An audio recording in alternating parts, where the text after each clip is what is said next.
monster. I'm your number one fan.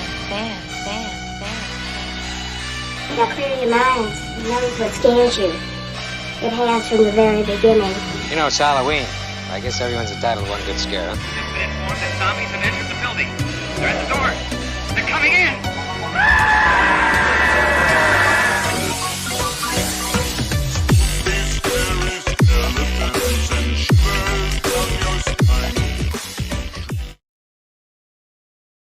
Hey everyone, welcome back to another episode of the Midnight Monster Corner podcast. I'm your host as always, Corey, and alongside me, my good pal Tony. What's going on, Tony? What's going on, Corey? How you doing, brother? Doing good, doing good. You been doing all right? I've been doing excellent, dude. Excellent. Really excited, really ready to get into this one. This is going to be a fun one. Yeah, it's a big one. So before we get into this one, folks, just wanted to let you know that you can visit all of our social media sites. We're on Twitter, we're on Instagram, we're on TikTok, we're everywhere. YouTube, Facebook is the major one. You wanna interact with us? You interact with us on Facebook. It is a closed group. Yes, nicely we'll let you in. But with that, let's just jump straight into this. So, folks, we are doing The Burning tonight from 1981. That is a huge one for us. Yep. This is a film that Tony turned me on to earlier on in our collecting days. And this is one that I grew to love. But with that, we're going to be spoiling this film. So if you haven't seen this, go check it out. Somehow, some way, go check it out. I know it's not, I checked it out on Tubi. It's not on Tubi or anything like that. So you literally have to probably get a hard copy. But yeah, Tony, first thoughts. Oh man, this is very nostalgic, this movie, because I remember the first years of us collecting and going out on hunts and stuff and trying to find we really started to look for slasher films in general. So we were out hunting, and when Manifest, our local DVD chain, was still around, I mean, we would go up there constantly and do our hunting and rummage around trying to find the diamonds in the rough. And man, I remember a glorious time of going in there. Me and you were out there hunting and picked up a copy of The Burning. Of course, this was way before Scream Factory put out that gorgeous, amazing, immaculate Blu-ray that they put out. But we found, the DVD copy, and oh, dude, we were elated because we were really excited about watching it. I mean, it was a slasher film I know I've done my research on and heard about, and it had such a reputation at that time that I was like, man, I'm so excited to watch it. So man, as soon as we picked that up, I took it home, watched it, and the rest is history. That's been what? Man, that's 10 plus years now. Yeah. So yeah. I mean, we've grown to, and we watched this movie quite a few times. I mean, I watch it probably once a year, twice a year, maybe. It's a perfect movie to watch in the summertime because, of course, it takes place on a summer camp, and it's a summer camp slasher film. So it's this time of year is absolutely perfect to pop this in and watch it. Exactly. Yeah, I couldn't agree more. It is very nostalgic for me because, like you said earlier on in the collecting days of us, like I remember going to Eric's, and I think like one of the first like slasher films that I picked up was My Bloody Valentine. Oh yeah, and that director's cut, that beautiful DVD, because it wasn't the Blu-ray, it was the DVD. I don't believe it had a Blu-ray release at the time. Does it even still have a Blu-ray release? Yeah, it's got two now. It had the Lionsgate one that came out kind of around the same time the DVD came out, and then Scream Factory recently put out a really nice collector's edition. Okay, well, I still have the DVD because that does justice for me. Yeah, well, it has cut scenes intact, so that's what makes it sought after. Exactly. But yeah, so when I picked that up, that pretty much started me off buying slasher after slasher, and I went crazy. So my first like couple of years, I wasn't picking up anything else but slasher films. And I remember sitting down one day with you, and you actually pulled your phone out and you were like, "Hey, do you know about The Burning?" And I'm like, "No, what's this?" And you were like, "Oh, check this out." And you showed me the raft scene. Oh yeah. Man, that raft scene. So anytime I'm talking to somebody, matter of fact, just the other day I showed somebody the raft scene, because I mean that's what you talk about when it comes to that movie. You talk about that raft scene and just how fun that raft scene is. It really So, is an iconic kill scene.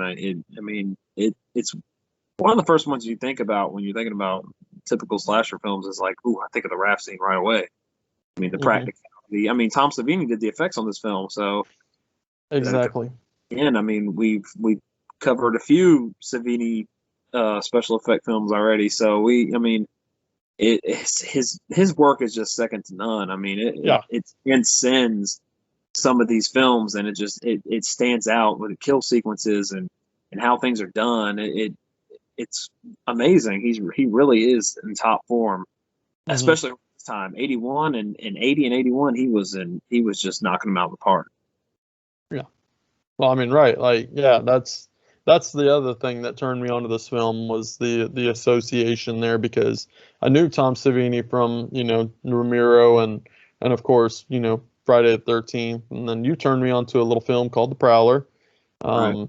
And that pretty much just set me in motion, that I think at the time, and I think I still praise his artwork. And so, yeah, I really wanted to watch this film because I wanted to have this film in my collection. And I believe I was with you when you bought your copy.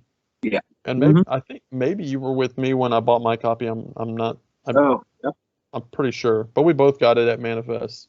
Yep. I don't think it was at the same time, but I think it was two different times. But I remember sitting down and watching it after you bought it with you. And man, Cropsy, just loving Cropsy. That was so cool.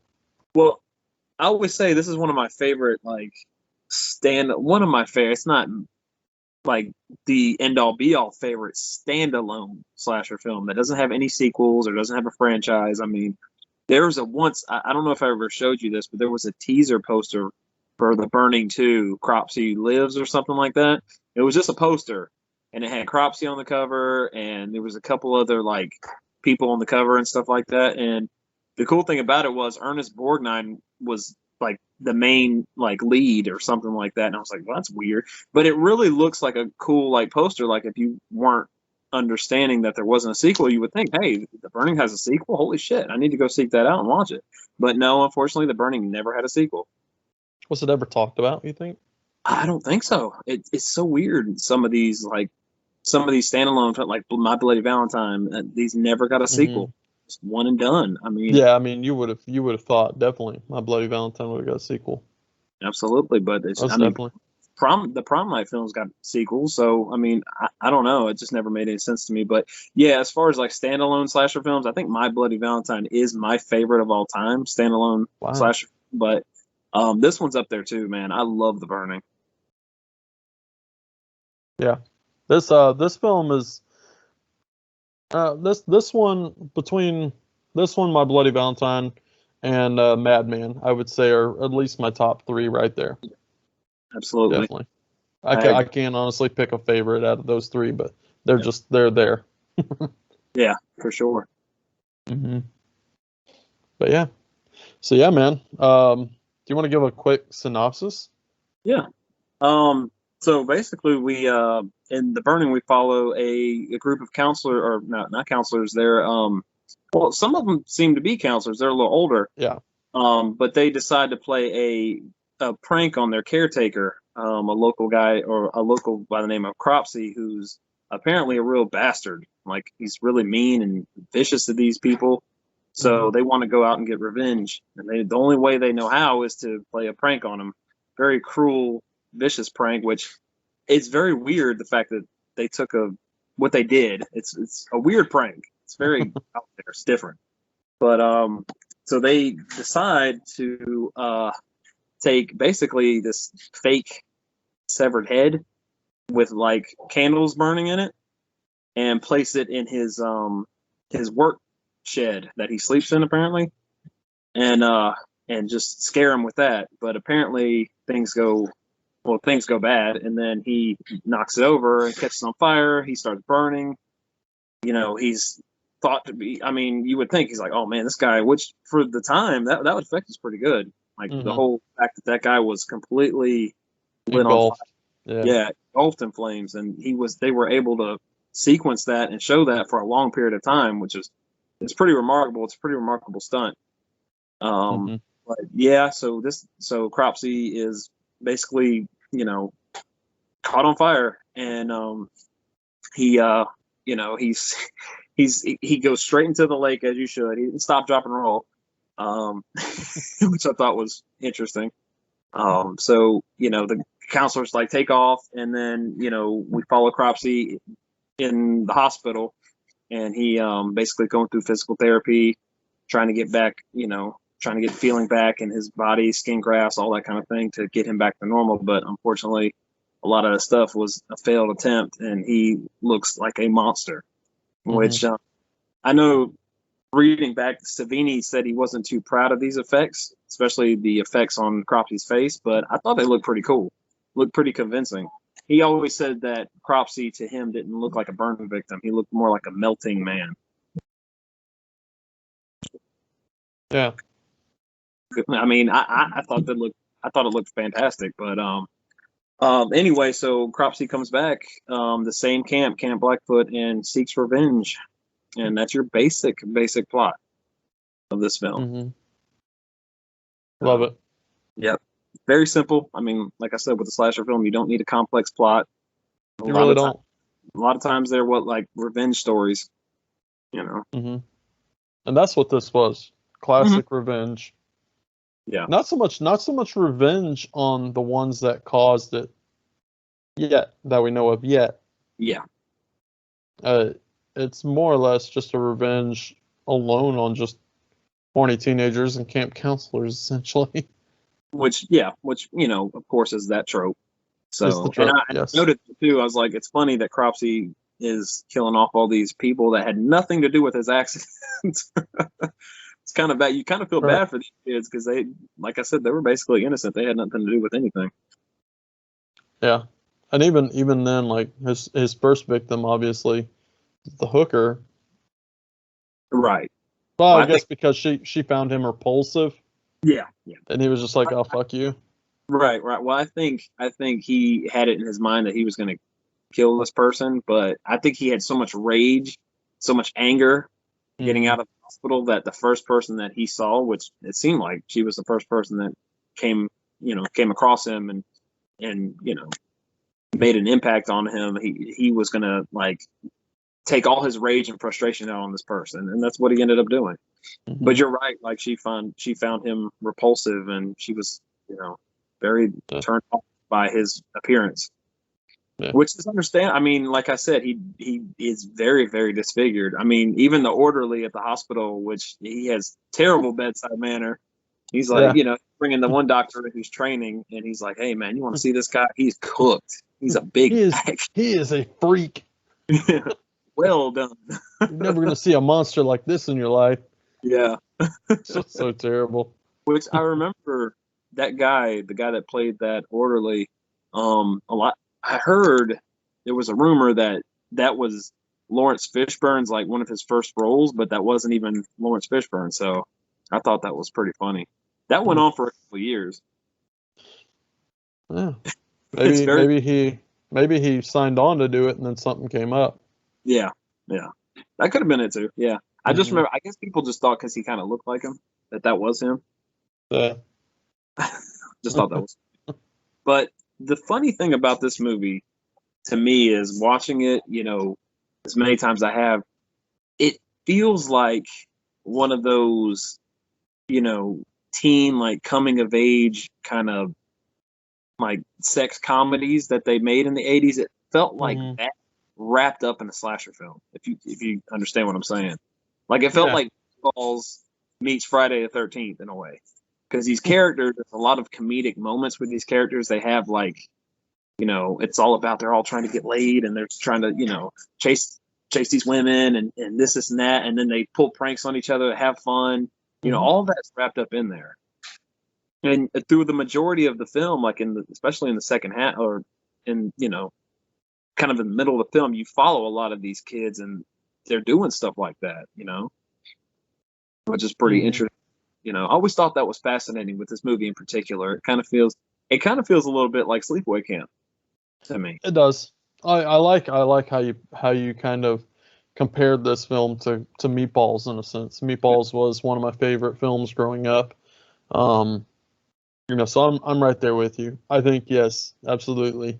It you almost get a sense of these kids hung out at this camp before Before we recording, got just there. to get to know one another. It almost seems that way. Just the chemistry behind everyone was just so well done. You know, it really Absolutely. was. It's definitely brilliant because there is really good chemistry between all of them. There's Even like the outcast, Alfred. He's like the outcast of the group, but they don't treat him like the outcast. There's only one that really treats him like the outcast, and he's kind of the bully, in a sense. But at the same token, it seems like they still kind of get along, even though he's always like, that guy gives me the fucking creeps, you know. No, nevertheless, they all sleep underneath the same roof, and it almost seems like they treat each other with a little bit of dignity and respect, and just they have fun with each other. It seems like. well, especially with so Jason Alexander's this movie, like George Yes. Costanza. So Yes, uh, a young it's George Costanza. very young George Costanza. Um, so Jason Alexander's character, his name's Dave. He's basically like the glue that holds that group together because he's just so funny and so charismatic. And He does, he yeah. it seems like he takes a liking to Alfred and wants to genuinely help him, like Hmm. intermingle with these kids and kind of not be the outcast, kind of, you know, give him Yeah. like that kind of, get that push to be like, hey, you need to be more open and quit being so closed minded and not closed minded, but like standoffish to people and kind of get Hmm. out and see people, get to know these people. Not be such a weirdo, which he is. He's a weirdo. Hmm. I would admit that because Yeah. he's Yeah. they try to make his character seem kind of sympathetic and likable, but he's really not because he does some really like shitty things. Odd shit. Yeah, yeah. So it's kind of hard to like this guy, you know. Yeah. Like, let me go sneak off into the woods and peep on these two people having sex That's the or that peeped on Sally in the in the shower. shower. Come Yeah. on, that's I not mean, like that's not a but redeeming. there again, if the kid doesn't, he knows he's awkward. He knows he's kind of weird. He gets that, and he knows he can't get girls. I could see him peeping in a little bit. There. Yeah. Yeah, Young kids, they do that stuff. for sure. Which I, that I, one of I that. love the scene. I love the scene where Todd drags him back, and he's like, "What the hell did you do?" And he drags him back, and I forget the camp counselor for the girls. What's her name? Michelle. Michelle. Thank you. Yeah, Michelle and Sally. Sally's kind of like in shock that she just caught Alfred like looking in on her, and and what's her name? Michelle's like, he's a creep. He was peeping in. You see Eddie in the background going. Yeah. I noticed that. It's like, yeah. Like he was getting a kick out of it. But Yeah. that whole scenario leads to one of my favorite lines in the movie. When basically Todd's reprimanding Alfred, and he's not doing it. He's kind of like being easy on him. So when Yeah, he he's goes off, he's lenient.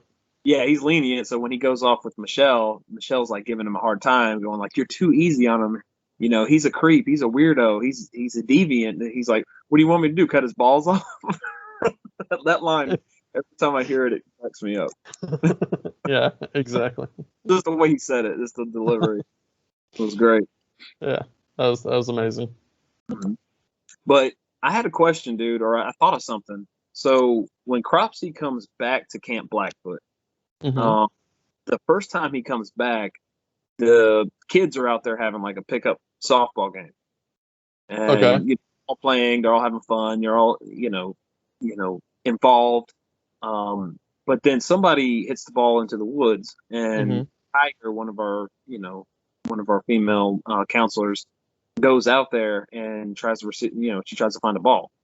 So she's looking around trying to find it, this and that, and Cropsey you can see, which I like. I love his POV because it's like almost like Vaseline, like there's Vaseline on the camera, and it's like it's funny how it is because it's like smeared on the side because it's he's burned, so obviously it gives off that effect. Mm-hmm. But he's like coming up behind her and stuff like that. She's sitting there, looking around trying to search for the ball, and he goes to like kill her in that scene, in that moment, and you're like, oh shit, if he is when you first watch, you're like, is he really going to kill her now? Like, because if he does that, then what else is going to happen in the movie? Because everybody knows she went in the woods, so if she doesn't come back, of course everybody's going to go looking for her. Yeah, it's breaking rules a little. Yeah, it's almost like, oh wow, are they really going to show their card that early? Mm-hmm. So he doesn't. She runs off. He holds back. He restrains himself, and I'm like, man, that was a tense moment. What'd you think about that? I'm with you on that. Yeah, that would have been a little too soon. Yeah. I like the scene because I did pick up on something that I'd never picked up on before. So in that moment when he's coming up behind her, you see the silhouette of him starting to shroud around her. Yeah. And if you notice really closely, it's very faint, but it almost seems like the silhouette has a red tint. Yeah. So I picked up on that and I was like, oh, that's really cool how they did that. Well, there's a couple of times in the movie where, it fades to red instead of fading to black. Like the scenes will fade to red. I really liked it. It's a good stylistic choice that they used. I thought that was really neat. I kind of wonder, though. I really do wonder if that was originally written in the script, though, to kill Tiger off that early. And then suddenly maybe he changed it. Well, yeah, because it seems like you're almost playing your card too early in that point. Like that's way too early in the film. Yeah. Even though we had a scene, kill scene happen before that, but still, that's way out in the open.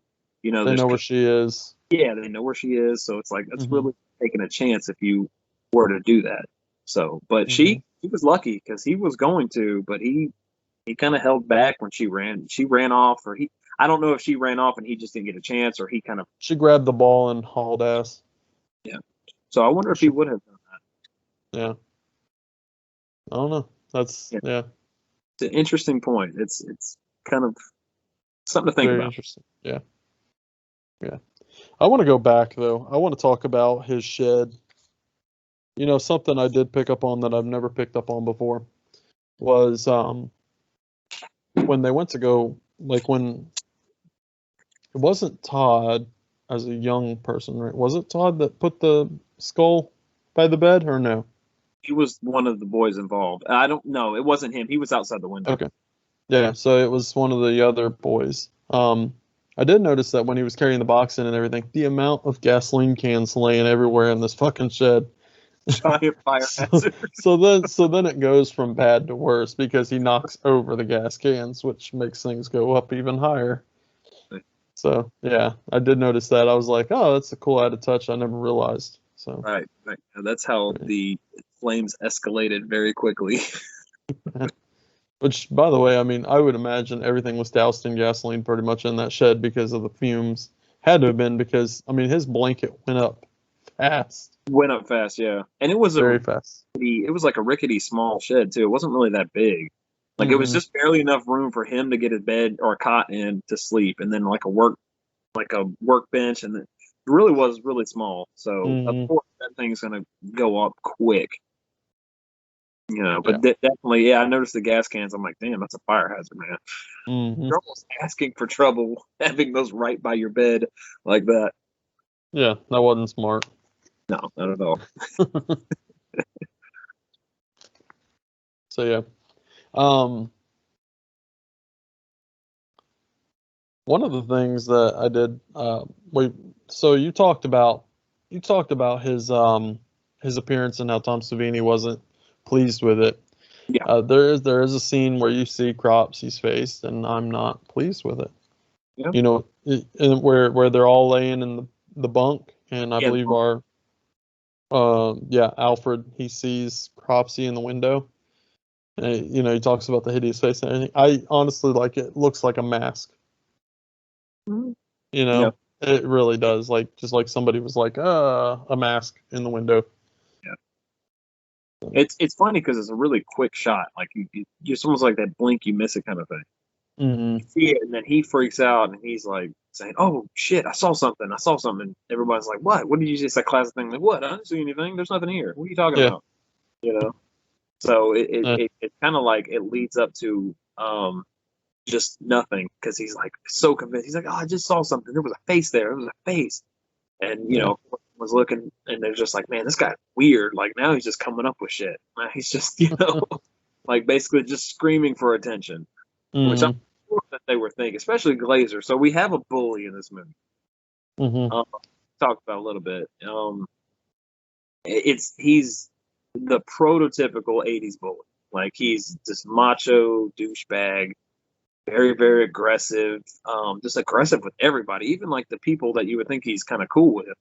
Because there's even a point where he takes Dave and like drags him around and pushes him down and stuff. I'm like, and even he's like, "What are you doing? Like, chill the hell Yeah. out. What's your problem?" But he's I guess he's trying to get like Sally's attention because he's trying to basically score with this chick. So he's pulling up all the stops, looking like a macho guy to get her attention and stuff like that. And he's very aggressive to Alfred, like basically just giving him shit all the time. And I think Todd kind of sees it, and he's like he starts to get a little protective of Alfred. Like, yeah, Yeah. he's weird, but he's still like one of my kids, so of course I'm gonna I'm not gonna let somebody pick on him and bully him like that. So he stands up to Glazer. He's like, dude, listen, you need to chill out. You need to pick on someone your own size. Like, come after me like that. He gets really like in his face and stuff like that. And I'm like, oh shit, Todd's laying down the law on him. That's what's up, giving him shit. Because I like when bullies get, their comeuppance and they get their shit back at him. Like, because he didn't know how to respond. He's like, I didn't expect that. But it's cool to see, him kind of take charge of these kids. Because especially like, all right, so there's Dave Woodstock, and then there's another kid, I can never remember his name, that hangs out. It's like the three of them. They try to like, take Alfred kind of under their wing and kind of protect him and stuff like that from Glazer especially. But they have really close, like cool bond. They all seem cool, and you follow like them and of course these other girls through the majority because from that kill scene in the beginning, there's a good stretch of time where you don't have another kill. So you're basically, that's where that, that comparison to Meatballs and stuff comes in because it's basically like joking and having fun, enjoying the summer kind of thing. And you get that through a large stretch of the movie. Yeah. Yeah. Yeah, I agree there. Yeah, you get tons of just like I said, it's good interaction between characters. Absolutely. You learn to Really like is. these characters. Like a lot of them are likable. Even Glazer to an extent. Yeah. I find his character kind of comical a little. He's so kind of over the top with his like. He's all about he's acting all macho and then he's like, "Hey Sally, how you doing, Sally? You want to ride my boat later, Sally?" But that's one thing I noticed in this movie. The guys in this movie are really, really aggressively trying to hit on these women. Like where it almost comes off as just really, really creepy. Yeah. Like they're going a little too hard. And I'm like, this is getting a little uncomfortable. Yeah, even because like you said, like Glazer, what's the line he says? "Oh, you're gonna enjoy it. You're gonna enjoy it. Promise, you'll enjoy it." Trying to convince her, yeah. Yeah. But it just comes off as such a sleazy bastard. Like some really of these guys do. Like they really is. Eddie's character does too. That's another one. Like, man. That whole scene in the lake is it's a little nerving. It's uncomfortable. It is for sure, to say the least. Yeah, because it gets her naked, which she's throwing mixed signals all over the place too, because she just she likes him, but she doesn't know if she wants to be with him because he's he wants to get with her so much and he's constantly trying, but then she still goes in the water with him, only to say no to him. Yeah, pisses him off. Yeah, so he gets frustrated. Slaps the water. Get the fuck out of here. I noticed that, man. And then it's like I said, it's just uncomfortable watching some of the interactions with some of these dudes with these girls. Like it just made my skin crawl a little bit. I'm not gonna lie, because they were just too overly aggressive and too pushy, and it's just, ugh. Like you're getting into some territory you don't want to be getting into, man. Like, ugh. Yeah. But before all that though, these kids are going out on this big canoe trip, like right, almost smack dab in the middle of the movie. This is happening, and this is where it really feels like one of those 80s sex comedy kind of films where even the music, the score is kind of like it kind of gets all, I don't know the name of that music, but it's like dun dun dun dun dun, and they're pushing each other, having fun, splashing around and stuff like that, and I'm like. That's what it makes me feel like. It makes me feel like I'm watching like a comedy for a minute. So it kind of switches genres for a second and then switches back. It's weird. Happens a lot. I think that's why I say, it seems like like you said too, seems like meatballs, because that's the way you feel, Because Sure. it does honestly at one point in time, it doesn't feel so much like a horror film or slasher. It feels like, like you said, an 80s comedy. There's definitely comical relief here. Yeah. In a sense. Like when Glazer gets shot in the ass. That was funny. Yeah, Stock's got a good shot, man. He pelts him right. Woodstock's character's funny because they're Dave's always messing with them, and he what did he say? He said a line like, "Oh, this is the bantamweight jerk off champion right here," or something like that. That's hilarious. Yeah. Yeah, his dialogue more than any is just so funny. Yeah. Like you could tell this dude is destined to become George Costanza. It's so funny. Yeah. He definitely felt like it almost seems like George Costanza was written off this character. Yeah. I was just waiting for him to start hollering out, "I was in the lake! I was in the lake!" In Seinfeld, he's going back to that one time where he was out in Camp Blackfoot and all these kids got killed. Yeah, because he didn't die. He didn't die. He didn't. Yeah. So maybe that's why, cause George Costanza is like nihilistic and like really, he's got that personality. So maybe that's why he became that way, because all that shit happened to him. Who knows, man? This is the George Costanza backstory we never got. Yeah, there you go. Or part of it. Yeah. Oh, by the way, which character did you like the most? I gotta say, Jason Alexander's Dave. He's funny. Like everything he said was funny. Yeah. He had so much personality. Yeah, I agree. So much charisma. Yep. So much so where he had that it's almost like he had that Tom Hanks thing with He Knows You're Alone, where he was so good that they're like, don't kill this character. He's too good. Mm-hmm. Survive to the end. It'd be almost a shame if we killed them all. I would say he was the comical relief of the whole movie, pretty much. Yeah. And like you said, he was kind of the glue that held everyone together. Right. Which is saying a lot, because a lot of these characters were funny. So for him to be the standout, it says a lot about his character. Mm-hmm. Yeah. But the one thing about The Burning is it always fell into that camp where it's like, oh, it always gets compared to Friday the 13th. Always gets compared to Friday the 13th because of the whole story. And you always heard it. And it's like, well, I think The Burning kind of, and it's tough because Madman, The Burning, Friday the 13th, all these kind of had the same kind of like the Cropsey Maniac kind of legend and stuff like that. But, so The Burning and Friday the 13th almost kind of came out at the same time. I know Burning came out in 81. Friday the 13th came out in 80. But I think they started shooting The Burning in 80. So, they're right on the cusp of each other. So it's hard to tell, like, if they were completely ripping off, if The Burning was completely ripping off Friday the 13th, or, it's almost impossible to tell because a lot of that happened at the same time. Yeah. But I hear that, you hear that a lot of people are like, oh, it's the Friday the 13th ripoff. It's this. It's, you hear it it's not fair. Like this movie Mhm. does a lot to like really stand out on its own. Well, now here, let me ask you this, okay? Because I did pick up on this, and I was kind of pondering this. And I should have looked this up before the episode, but maybe you can enlighten me. What year did Madman Mars come out? Or just Madman Madman came out in 82. Okay. So this is what intrigues me. Okay. So the the scene where Todd is telling the story of Cropsy Yeah, oh yeah. around the fire. And when Eddie pops out and he's like got the knife and he's got the mask on, does that mask not look like Madman? Kind of, yeah. Yeah.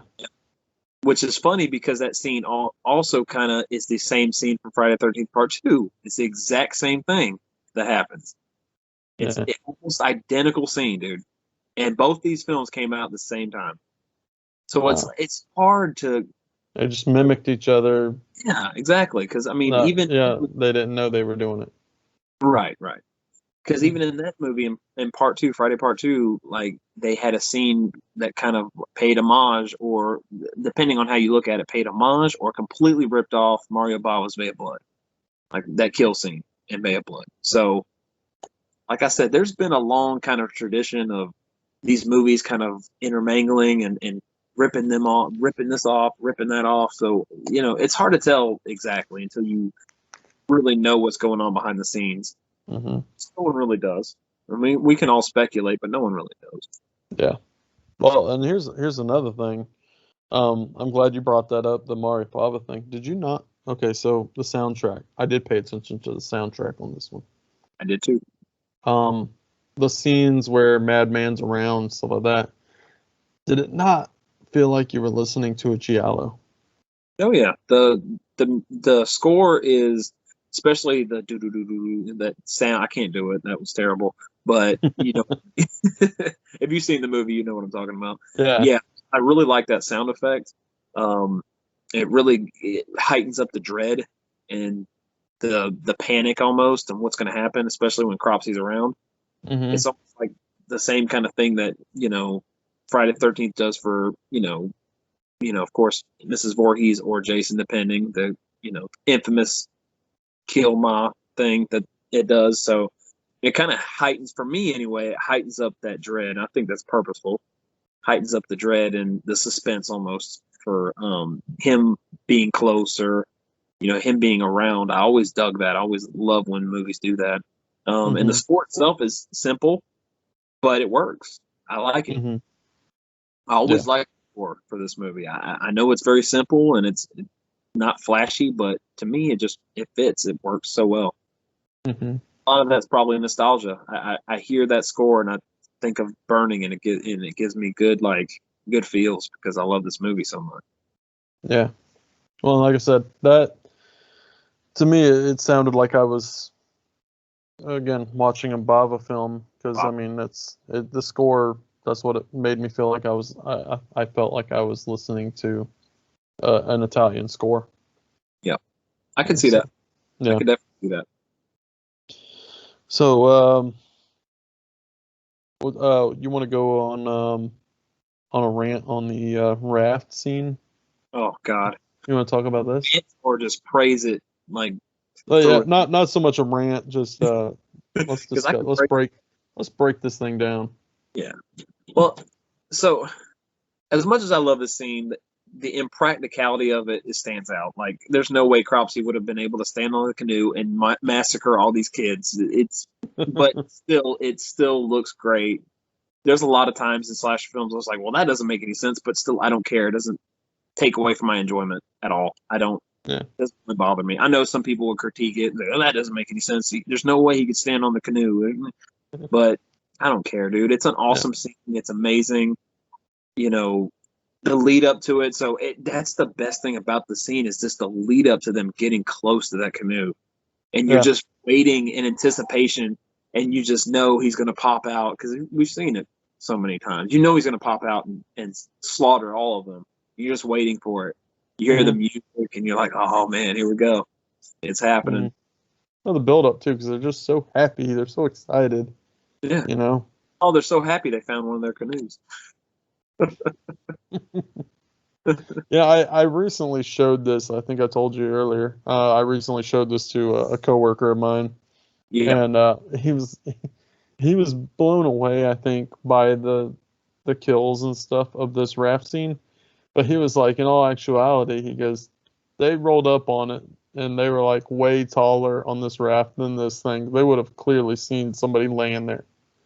exactly. Yeah, I mean, and I mean there is one other scene that kind of does that in this film. You know, where it's just like I didn't see him laying there. You know, right. he could. The scene with Sally, where he's laying under the sleeping bag with Sally Hmm. and Glazer, the whole death scene there.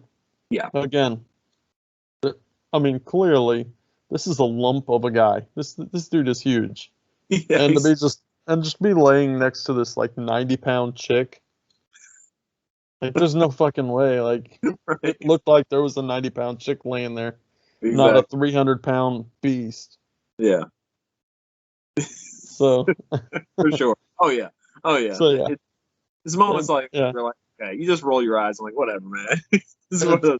it's a movie, Yeah, it's a. and it's just this is a gory scene. Oh yeah, for sure. And, oh man. What's your favorite death on that raft?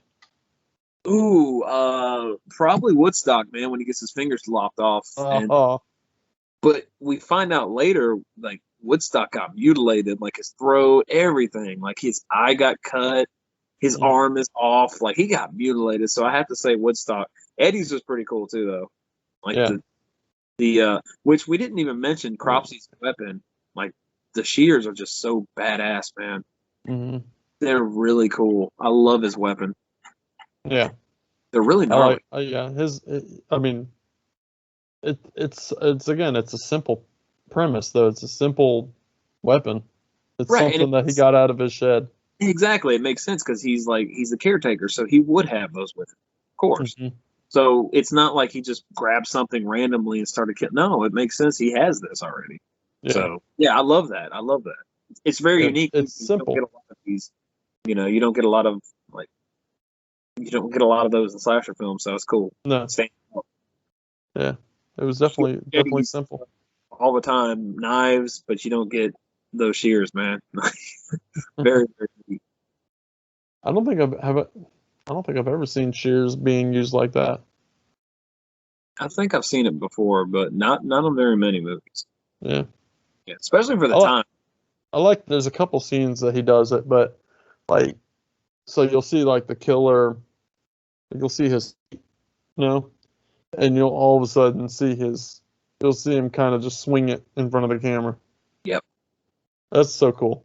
Yeah, it's subtle, but so Yeah, you know that you're gonna die now. exactly, exactly, for I like sure. that.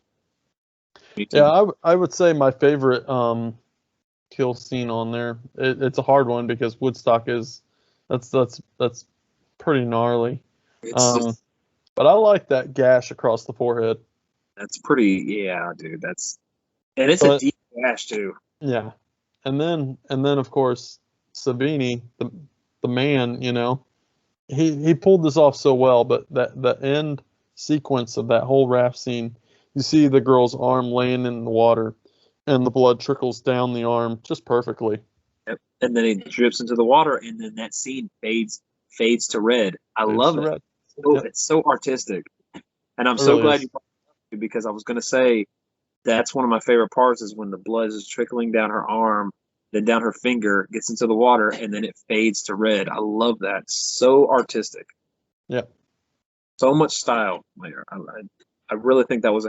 I liked it, and I was like, okay, that's the only time that happened. No, it happens a couple times in this movie. So I Hmm. love the fade out reds. I think that's brilliant. Yeah. Oh, we're a fan of big colors when it comes to cinema. I mean, Absolutely. we've learned that. And again, where did that come from? Suspiria, Giallos. Yeah, Hollows, exactly. Bava, Yep. Italian films.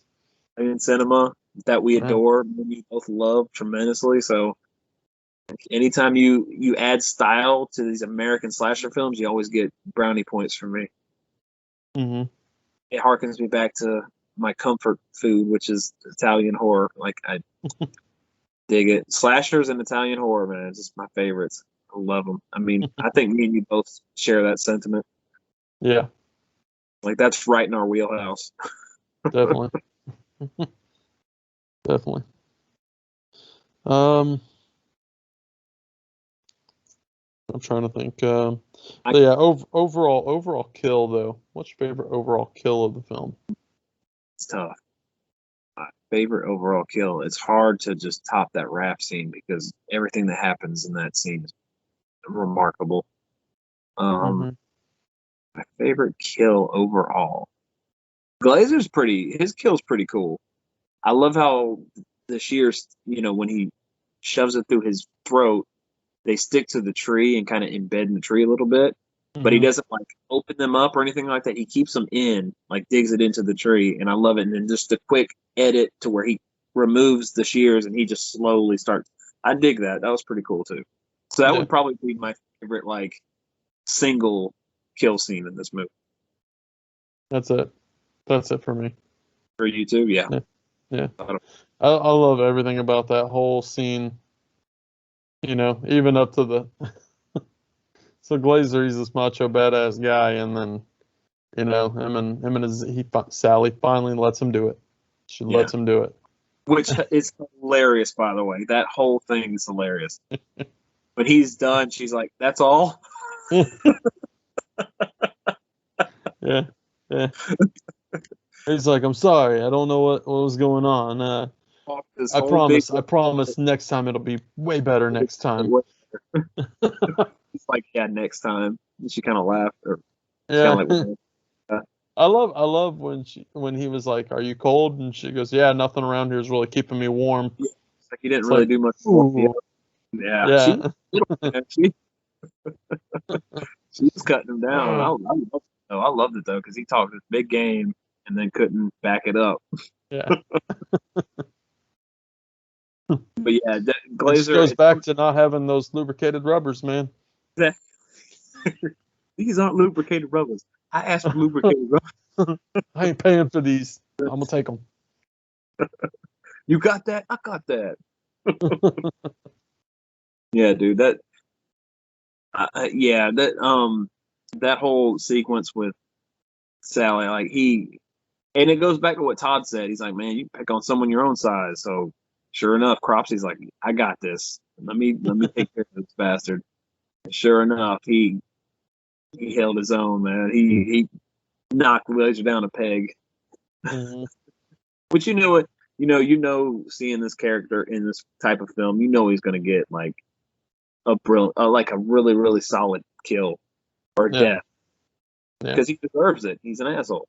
They do everything to make you dislike this guy. So. Yeah, they definitely did. But like I said, he's still somewhat of a likable character, right? Because I mean, he is fun to watch. Well, maybe he wouldn't be so bad if Alfred wasn't kind of a real weirdo and kind of like a peeping Tom and a real creep. If Alfred was completely innocent, didn't do anything, and he was just harping on this kid all the time, you would hate him for real. Mm-hmm. Because he's like, dude, he didn't even do anything to you. Why? Just leave the kid alone. Like, why do you bother? But no, Alfred kind of did things to provoke him, especially when he kind of peeped in on Sally. They said that the only reason he did that was to get back at Glazer. So I'm like, that's not a good way to do that. Like, no. Peep on this girl in the shower. That's kind of wrong, man. I mean, that's not kind of wrong. That is wrong. I mean, he could have done so many things to get back at Glazer. I mean, for Christ's sake, he slept in the same bunk as Glazer, you know. Yeah, so he could have like done some weird shit to him while being there. Yeah. There's no point in him looking at his girl. He was just legitimately being a creep. Exactly. Yeah. I think that was just a bullshit excuse, man. Yeah. Which, I mean, if you're what, 14, 15 years old, you're caught doing that. I mean, wouldn't you lie to get out of it, you know? I get it. But the funny thing is, like, he said, I don't even want to be here. I don't even want to be at this camp. So you would think he would kind of tell him, like, yeah, I did peep on it. That way he would get kicked out of the camp. So he would get his way, like, to get out of it. He did not like being there at all. He's like, I don't want to be here. They forced me here. They made me. So I don't know. His end game was like, I don't know what he was really wanting. Okay, so I guess that can go into my one little negative about this movie. I think the overall chase in the third act kind of drags out a little bit. It does. The whole Alfred being chased through the woods, and man, it just goes on so long, dude. Like sometimes it's like, man, it could have been cut down a little bit. It just feels like it goes on too long. It's just drawn out. Kind of like almost like they're trying to drag out the complete runtime to kind of meet a certain period. Yeah, and then Time. yeah, like you said, yeah, it does seem a little dragged out. And then on top of it, you also have Todd going to find Alfred.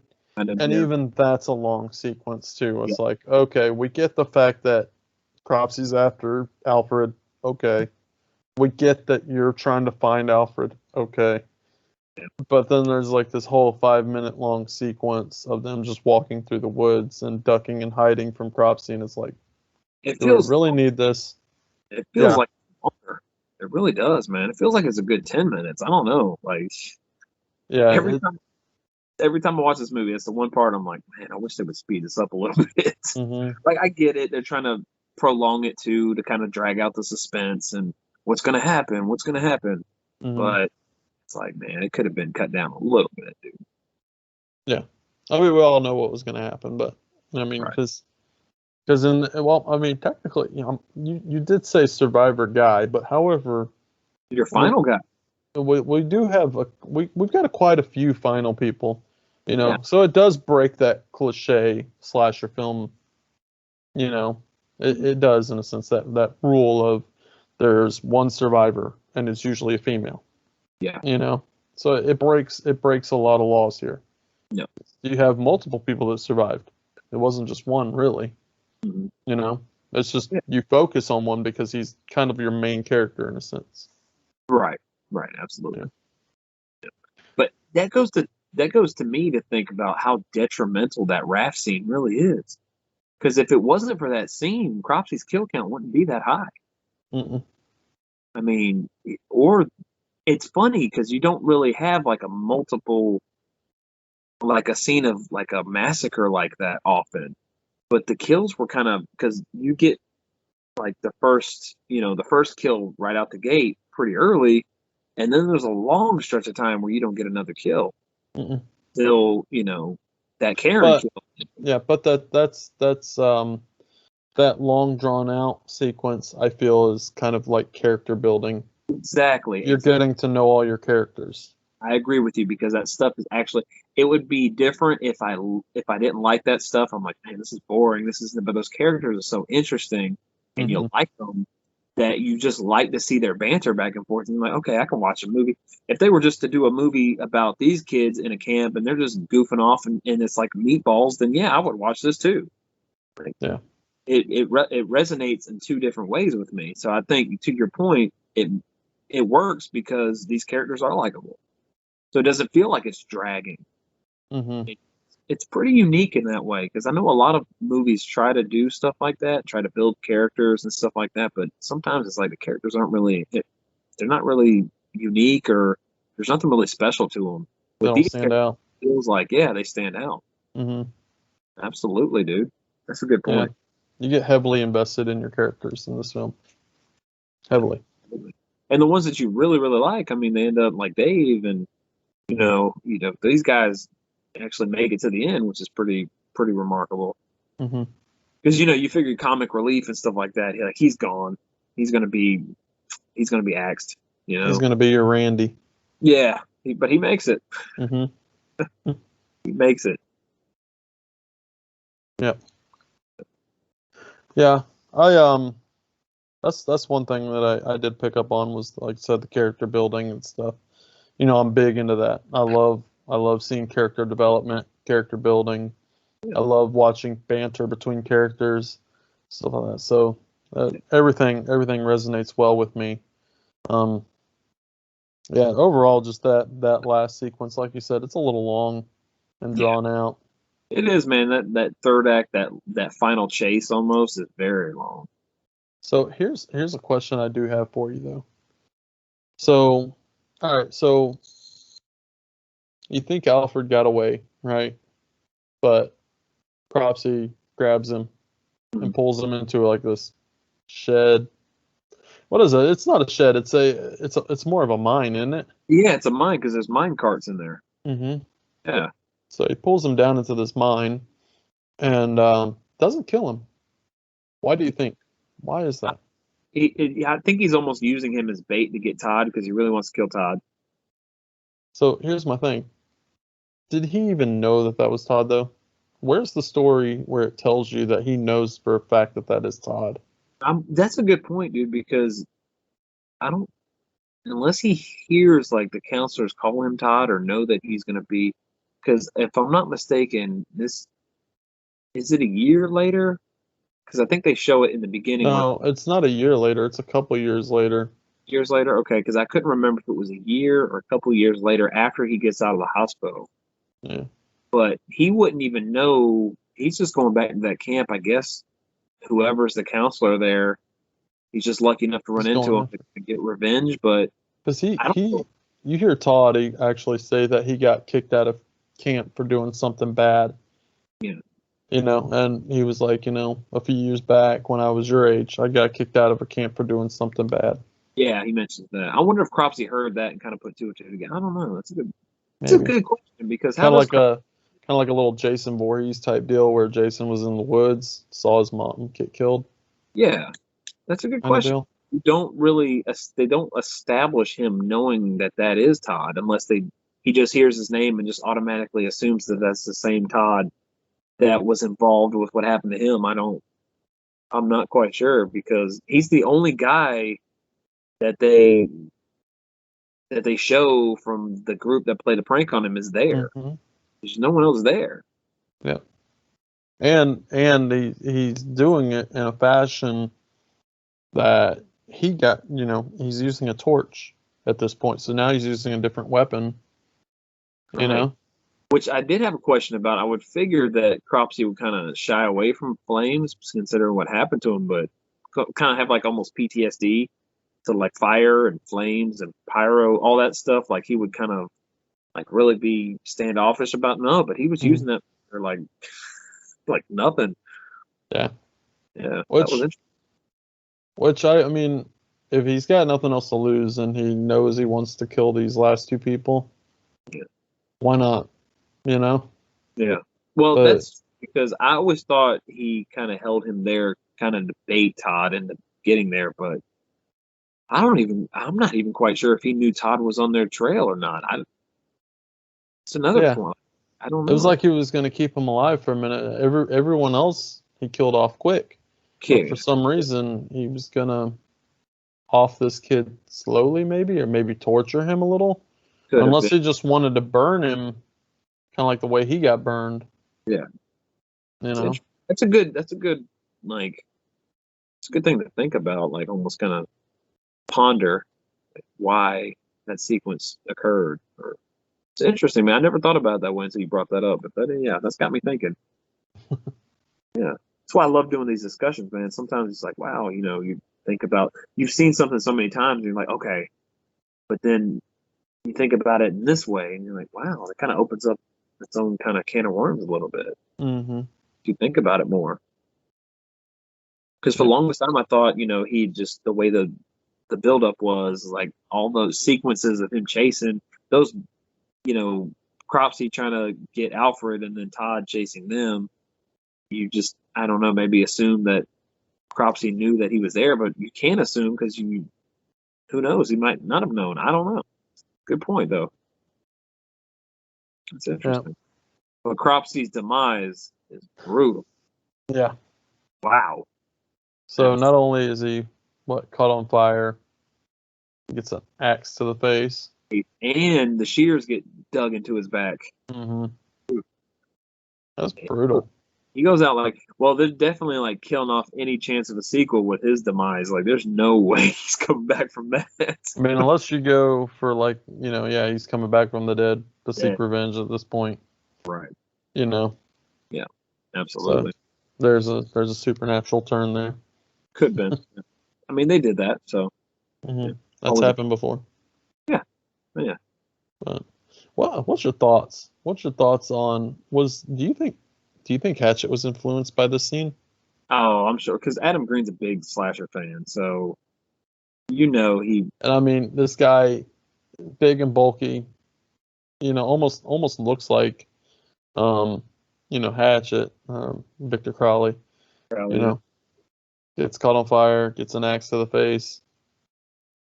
Yeah. He's heavily deformed. I mean, I've always wanted to sit down and talk to Adam Green about his influences with Hatchet and what kind of like stuff he watched and kind of got him in that headspace to write that script and make that movie. And I've always wanted to just pick his brain about that because you could tell that. I mean, Adam Green's a fan. Like, oh yeah, if you've ever seen anything that he's done, whether it's his Scary Sleepover series that he does or any like interviews or anything like that he does, he is a fan through and through. So I just would love to talk to that guy and pick his brain about stuff. Even like subtle things that he probably infused into like the Hatchet franchise. I just would love to know what kind of films inspired him to do that. Definitely. But yeah, you can tell like that was probably a big one because I'm sure he's seen that movie or this movie multiple times. So there's a good chance that is a direct homage. Yeah. That's what I was thinking. Yeah. But I was curious. A good way to kind of do that sequel was, after Cropsey, gets killed and those campers are around the campfire again telling the story at the end. And that guy's really, really getting into the story and they could have made a sequel based on that group. I thought about it this time. I'm like, oh, I would like to see this group and what, if Cropsey would come after them or something. That camp counselor is Alfred. Yeah. Yeah, or that could be Alfred. Absolutely. Yeah, and Alfred could be the killer. Oh, yeah. Oh, man. The possibilities you can get into with that sequel, oh, man. It'd be so good. Definitely. Too bad we never got chickens. I wish I would have. Yeah, same here. This is one of those movies I would have loved to have seen get at least 2 or 3 sequels down the road. Like, yeah, it could have been its own little franchise. I mean, it would have been dope, but sometimes, I mean, maybe it would have dampened the first one for me. I don't know. I doubt it, but it could have. There's a good space for a standalone, and there's a good space for a franchise. Yeah. And even though as much as I love like Friday the 13th, we've said it countless times. We are fans. We are hardcore fans of Friday the 13th, whole franchise. But honestly, I can't sit down. I can't sit here and say that I watch, through and through the entire franchise every year. I don't. Even Halloween, I don't. And again, like Nightmare on Elm Street. So it seems like you're harder, or I guess you would say you're more mainstream franchises. I feel that's what it is. It's more mainstream, even though they're good for what they are and we love them. But the standalones hold a special place in my heart too. Oh yeah, they absolutely heavily, because this is a film that I do visit every year. I do watch this every year. Same here. Yeah, there's a lot to be said about standalones and their place in horror history and their relevance in horror. Because I think My Bloody Valentine's a perfect example of that. Hell, even like a movie like Black Christmas, like how legendary and influential that film is.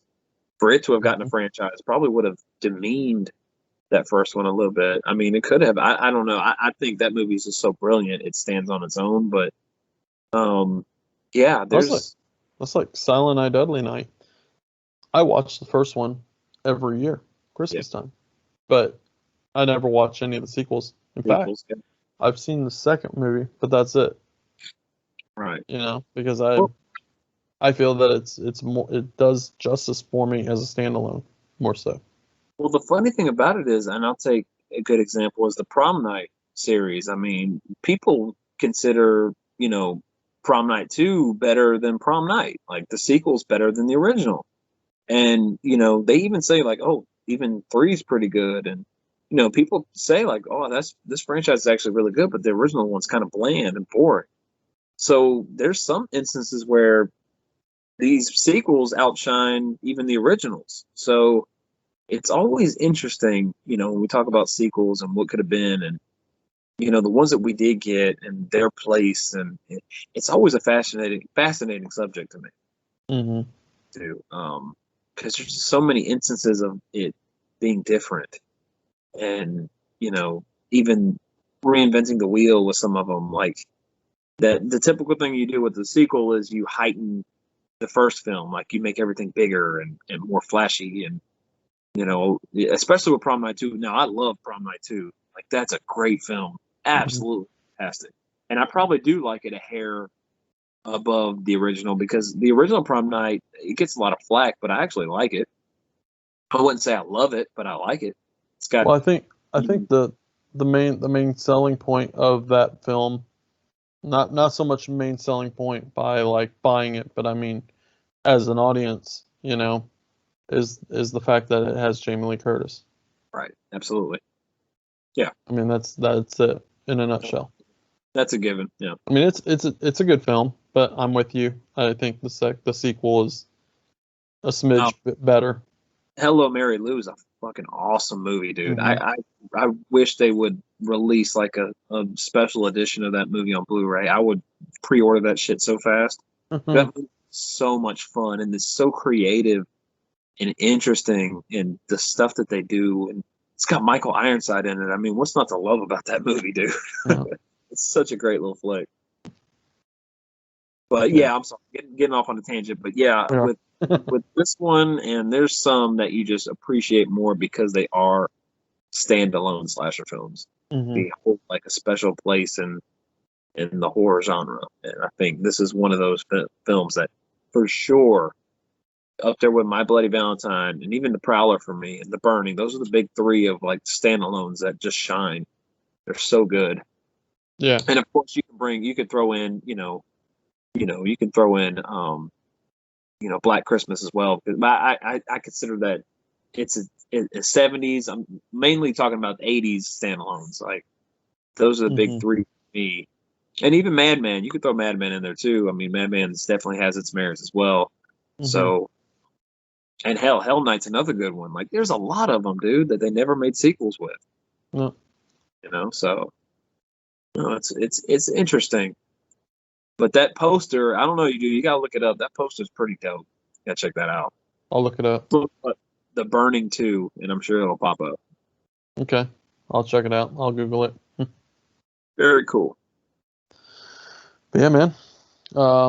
Anything else you want to discuss on this? Oh man, I don't know. We delved into it pretty deep. I did talk about. Even Tiger, I noticed that Tiger, the girl at the camp, she even had a Tiger shirt on. I thought that was pretty cool. Oh, I didn't notice that. That's cool. Yeah, she had a Tiger on her t-shirt. I thought that was pretty neat. There's the girl Michelle. I noticed because I'm a big Bloodsport fan. I love Bloodsport, so I noticed her from Bloodsport. I was like, oh, that girl looks so familiar. You know, when I watched Bloodsport, of course, I watched The Burning many, many times and Bloodsport a couple of times, but I do love Bloodsport. So I knew she looked familiar. And I was like, that's the girl from The Burning. Very, very cool. And this is really neat. And this is very special to me. I did notice when Sally's getting in the shower, there's a towel on the towel racks, and it's a New York Mets towel. And I love my New York Mets with a passion, and anytime I see that, get brownie points again for me because I love them. So that was really cool too. That's cool. I had to do it, man. I saw that towel, and I'm like, yeah. I'm about to go back now. Yeah. I'll have to go back and look at that. See the Met symbol on there. You can definitely see it. It's really, really cool. I always, as a Met fan, I always look out for Mets stuff, in especially 80s movies, because the Mets were at their height in the 80s. They were just so popular, especially the later 80s. Once they won the World Series in '86, I noticed. A matter of fact, I had it on my letterbox. Like all these late '80s movies that had Mets, stuff in it, and there's actually quite a few, so you could tell they were just popular at that time. So yeah, I always have an eye out for stuff like that too. But this is like the earliest I could see like some Mets gear, so this was really cool. That's awesome. But yeah, dude, I think we hit this one pretty good. Talked Yeah. a lot about it. Oh, Felt good. one thing I did want to mention, and again, this kind of goes back to this is way backtracking, but It's fine. again, I feel that this film was heavily influenced by, like you said, Bava and some of that. If you notice the scene where Propsy goes up to the hooker's like apartment or whatever, Yeah, very giallo. Yeah, that silhouette, man, silhouette, what he's the wearing. black gloves. I Hat. was like, Perhaps he's yeah, got the his hat hat on. and everything. It's like wow. And then when he cuts the lights off in the apartment, and he's moving around in there, and you can see his silhouette moving. Very cool. And there's dude, a lot of style in this movie, man. There's some stylistic choices that they made that worked for me. but I'm thinking this was heavily influenced by Italian cinema. Absolutely, man. Absolutely. I know this was produced by the Weinsteins, which is dangerous territory when you start talking about that. But yeah, I love this kind of stuff. I think this was one of Miramax's first like productions, if I'm not mistaken. Like this is their getting into like cinema or getting into producing and stuff like that. This is one of their first productions. So that's pretty interesting. This is like a seminal film in that regard. But yeah, I think for sure that somebody involved in the creative process of this movie was watching giallos or threw some stuff in there, to kind of pay them as paid homage. Oh yeah. Yeah. Because giallos, I mean, they seep into American culture. And a lot of these slasher films, whether we realize it or not, they really do, man. They really run, the roots run deep with Italian cinema.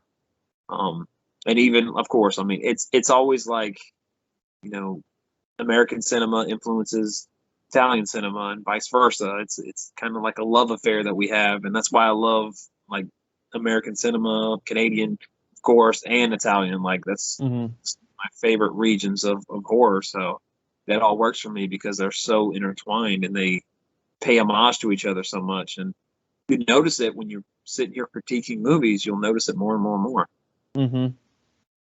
Yeah. I'm glad you pointed that out, dude. I didn't really even talk about that sequence, and that was a really, really cool sequence. Yeah. That's like I said, that's something that I noticed. Watching this viewing, I noticed more and more. There was, like you said, paid homage to Italian cinema. Definitely. That was a good observation. Especially like, because honestly, like I can sit here and think about one specific title that scene actually looks like to me, and that's Blood and Black Lace. I mean, it looks like that cover a little bit. Like I'm just like blown away. Like, man, like he's got that down. Like that silhouette and everything looks like that. It's pretty tight. I love it. Love it. So you ready to move to ratings? Absolutely, dude. What did you rate this thing? Okay. So I know we praised The Burning. I love this movie very much. I will admit that one sequence, like the final chase, it kind of dampers the end for me. It kind of slows it down. But there's not very many critiques on this movie for me. I thoroughly enjoy it. Talking about it more, especially when we've seen it so many times before, we bring out little things we notice here and there. We've been doing that a lot with these slasher films lately, and it just makes me love them more because I'm a big. I think we're both huge slasher junkies, man. We just absolutely eat them up. So this is an important one for me. It's got nostalgic, feels for me too. Going out, finding it together and watching it and checking it out and stuff like that, and just being kind of blown away by the sequences that happen, and I gave it a 4.5 out of 5 on Letterboxd. I love this film that much. Okay. But I Yeah. will admit the third act kind of drags a little bit, so that's where my kind of half point comes in. Yeah. For me, like you said, it's definitely nostalgic. This is one of the films that kind of started my big boom of buying slasher films. So this is one of the first ones in my collection. Overall, hands down, I love this film. I watch it every year. Score is great. Everything about this is great, and of course, the man Tom Savini. He really knocked it out of the park with this film. There was some things that I didn't like the mask scene. Again, I feel like somebody was just kind of waving a mask in front of that window. Like, quickly camera pan over and turn the mask a little bit and then move it off screen. And it's like, that didn't do it for me. It would have been a lot better if Cropsey literally just walked in front of the window. Simple as that. The other thing that I did pick up on that I didn't care for was, you legitimately can see. I get it. The on the raft scene, Eddie's kill scene. That was a bit of a challenge, I imagine, because you had to stab him in the neck the way he was laying.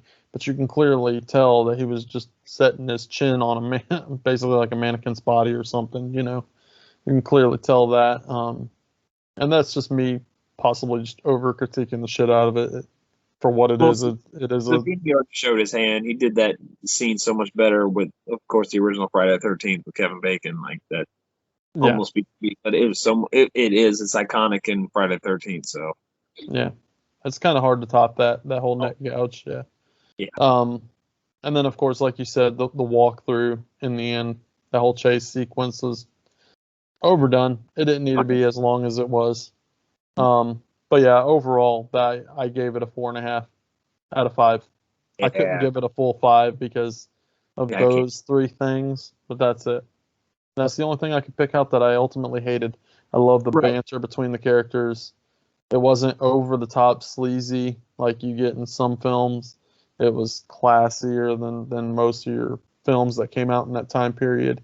So just everything about it was fun. Absolutely, dude. And you nailed it when you said character development. It builds these characters and gives these characters a unique voice and stuff like that. And that's stuff that if you're watching a slash film, normally you'd be like, oh, come on, I want to get to the kills. I want to get to the kills. But I don't mind that stuff, weirdly enough. It works for me in this movie. I never found it, even when I was younger and kind of impatient and wanted kills to happen every scene. Like, I always enjoyed this banter back and forth, and it never bothered me. I never was waiting, looking at my watch, or looking at my phone, when's the next kill coming? When's the next kill coming? I never experienced that with this movie. And usually, especially back then, I was very, very impatient. So that just goes to show you, and I don't want it all to come off like, oh, these guys are, or especially me, he's not being too hard on because it's nostalgic for him, and he's got the rose-colored glasses on. He can't see it for this flaw and that flaw. But to me, it doesn't feel like it has any flaws other than that third act. It really seems to flow so well, and you just like the characters, and you love everything you're seeing on screen. So to me, it's just not all nostalgia. It just works for me. Yeah, it definitely, and again, like you were saying, with the character development, just overall the banter between them is just fun, and the kills, like you said, if it wasn't for that raft scene, it wouldn't have a high body count at all. But this movie doesn't feel that it really needs a high body count. So even if it didn't have that raft scene, I think it would still be fine. Yeah. I think that it would still be a fun film. Yeah, just because of the banter. I mean, characters work well. They're developed. I mean, of course, it takes its time to develop them, so it worked. Even if you weren't to develop or taking your time to develop these characters and still felt like that you just didn't like them or they were completely unlikable, there was nothing redeeming about them, then it would have hindered the film greatly. It would have went from being a 4.5 to me to being like a 3 or an average film. But the fact that they take, that opportunity to really flesh these characters out, it works so much. It works so much to this film's benefit. I appreciate that. So, like I said, that's I'm sticking to my 4.5. I'm completely with you, dude. It's funny that we both right on 4.5. I mean, you feel like you can't give it a 5 because there is little problems, but Yeah. it's still very enjoyable. Yeah. Definitely. Yeah. Couldn't agree more, man. Oh, yeah. Couldn't agree more. Same page, bro. Yeah. Well, are you ready to land this plane, man? Yeah, let's do it. All right, folks. Well, we appreciate you listening in on our episode of The Burning. And if you haven't seen it, sorry we ruined it for you, but still go out and watch it because it is an amazing film.